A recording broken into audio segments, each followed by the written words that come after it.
পাঁচটা বজাত আমি এতিয়া ৰাতিপুৱা 10টা বজাত আহিবলৈ 5টা বজাত ৰাতিপুৱা গ'লে আমি কি চাই পাম কি চাম আমি ৰভাহে ভাঙিবলৈ যাম তাত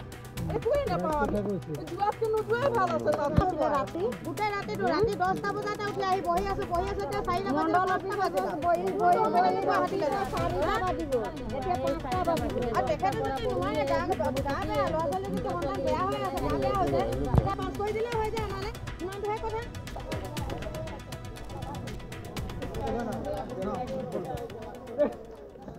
গোলাঘাট সমষ্টিৰ পৰা মেগাজুমুৰ যাবৰ বাবে আমি যি যোৱা ৰাতি আমি 10 বজাত আমাৰ গোলাঘাট সমষ্টিৰ আমি পদুমণি মণ্ডলৰ কাৰ্যালয়ত আমি উপস্থিত হৈছিলোঁ আমাক যি LAC ৱাইজত আমাৰ যি ঝুমৰ বিনন্দনী অনুষ্ঠানৰ বাবে আমাক যি LAC ৱাইজত আমাৰ এজন বিধায়িকা মহোদয় আমাৰ চেয়াৰমেন নিযুক্তি দিছিল সেই চেয়াৰমেনগৰাকীৰ মানে কিছু মানে অৱহেলাৰ বাবে আজি আমি 12খন বাছৰ আমি 388 জন মানে অভিভাৱকসকল লগতে আমাৰ চাহ বাগিচাৰ মানে লোকসকল আমি যি আমাক ব্যৱস্থা কৰি দিছিল বিধায়িকা মহোদয়ে সেই ব্যৱস্থাত আমাৰ চেয়াৰমেনগৰাকীয়ে কিছু গাফিলতি কৰিলে আৰু আমাক 10 বজাৰ পৰা আমাক মণ্ডল কাৰ্যালয়ত আমাক ৰখুৱাই এই পুৱাৰ 5 বজালৈকে তেওঁ আমাক একো বাছৰ ব্যৱস্থা কৰি নিদিলে আমাক অহা যোৱাৰ একো সা সুবিধা ব্যৱস্থা কৰি নিদিলে গতিকে আমি এই আপোনালোকৰ যোগেদি আমি বিধায়িকা মহোদয়ক ক'ব বিচাৰিছোঁ আপুনি আগন্তুক দিনত আপুনি যি মানুহক আপুনি দায়িত্ব দিয়ে সেই দায়িত্ব যাতে আপোনালোকে ভাল মানুহক দিয়ে যাতে আমাৰ সমষ্টিৰ বদনাম নহওক আপোনাৰ যাতে কোনো দিনা বদনাম নহওক সেইবাবে আপুনি অনাগত দিনত আপুনি অলপ চিন্তা চৰ্চা কৰি আমাৰ যিজন আমাৰ LAC ৱাইজত যি চেয়াৰমেন নিযুক্তি দিছিল তেওঁ নাম হ'ল গণেশ সেনাপতি তেওঁ দয়াং চাহ বাগিচাৰ নিবাসী আজি আমি তেওঁৰ কাৰণে আমি গোটেই ৰাতি নিশা 10 বজাৰ পৰা পুৱা 5 বজালৈকে আমি তেওঁৰ বাবে অপেক্ষা কৰি আহিব নেকি তেওঁ মোবাইল ছুইচ অফ তেওঁ কোনো নাই তাৰপিছত আমি যেতিয়া সদৰ থানাত আমি যাবলৈ বাধ্য হ'লোঁ তাৰপিছত আমি ADC ছাৰ আমাৰ জেম ছাইন্স ছাৰক যোগেদি মই জনালোঁ তেওঁ আমাৰ হয়তো তেওঁ বিধায়িকা মহোদয়ক জনালে বা কি কৰিলে গতিকে বিধায়িকা মহোদয় অজয় ভৰালী দাক আমাৰ ওচৰলৈ পঠিয়াই এতিয়া আমাৰ সকলো বাছকে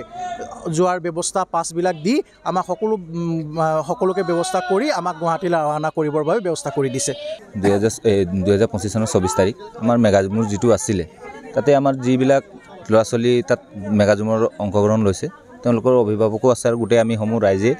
মিলি তেওঁ মানে গাঁৱৰ আমি সমূহ ৰাইজে আৰু বাগান কমিটি হওক গোটেইখিনি আমি মানে তেওঁলোকৰ ঝুমৰখন চাবলৈ ওলাইছিলোঁ কিন্তু তাতে মানে কিবা গণেশ সেনাপতি বুলি কোৱা এজনক দায়িত্ব দিছিলে চাগে আমাৰ অজন্তা নেওগ ডাঙৰীয়ে তো সেইজনে আমাৰ পাছ-চাছবিলাক দিয়া নাই মানুহবিলাকে যে আৰু আমাক সঠিক টাইমো নিদিলে যে ইমান টাইমত আহিব মানুহে 10 বজাৰ পৰা ৰৈ মানুহে এতিয়া ৰাতিপুৱা হ'লগৈ গতিকে সেই 10 বজালৈকে ৰৈ যেতিয়া ৰাতিপুৱা হ'ল তেওঁলোকে যেতিয়া ইয়াত উপস্থিতেই নহ'লে আমাৰ যিবিলাক মানে আপোনাৰ কাৰ্ডবিলাক দিব লাগিছিলে মানুহবিলাকৰ পাছবিলাক সেই পাছবিলাকো দিয়া নাই এতিয়ালৈকে ৰাইজে পোৱা নাই তো এতিয়া গ'লে ধৰক 6-7 ঘণ্টা ৰাস্তা গৈ মানুহে তাত গৈ 1 ঘণ্টাটো ৰেছো ল'ব লাগিব তো যদি পাছবিলাকে নাপায় গৈ কেনেকৈ ৰেষ্ট কৰিব গৈ কেনেকৈ মেগাজুমত চাব আমাৰ গতিকে সেইকাৰণে ৰাইজে আহি পেলাই আমাৰ গোলাঘাট জিলাৰ সদৰ থানাত আহি ৰাইজে ছাৰক জনাই পেলাই কৈ যে আমাৰ পাছবিলাক পোৱা নাই বাকি এনেকেতো একো নাই ছাৰ গোটেই ৰাইজে আমাৰ জনালে ছাৰক পাছৰ ব্যৱস্থা কৰি দিবৰ কাৰণে আমাৰ প্ৰায় 300 ভিতৰত হ'ব নেকি এনেকৈ সঠিকটো নাজানো মই এনেকৈ ভিতৰতে মই গম পাওঁ মানে কিমান হ'ব সেইটো সঠিকটো নাজানো এতিয়া মানে বস্তুটো হৈছে মানুহবিলাকে যেতিয়া হাৰাশাস্তি পালে ৰাতি 10 বজাৰ পৰা যেতিয়া গোটেই নিশাটো মানে ৰাতিপুৱা হৈ গ'ল তেতিয়া মানুহেতো হাৰাশাস্তি হ'লেতো টোপনি ক্ষতি হৈছে যদি সঠিক টাইমটো যদি দিয়া হ'লেহেঁতেন তেতিয়া মানুহে ৰাতিপুৱা ওলালেহেঁতেন তেওঁলোকে সেইটো কৈ দিলে যে 10 বজাতে ওলাব 10 বজাত মানুহ ওলাই হাজি কিন্তু এতিয়া নাই গণেশ সেনাপতি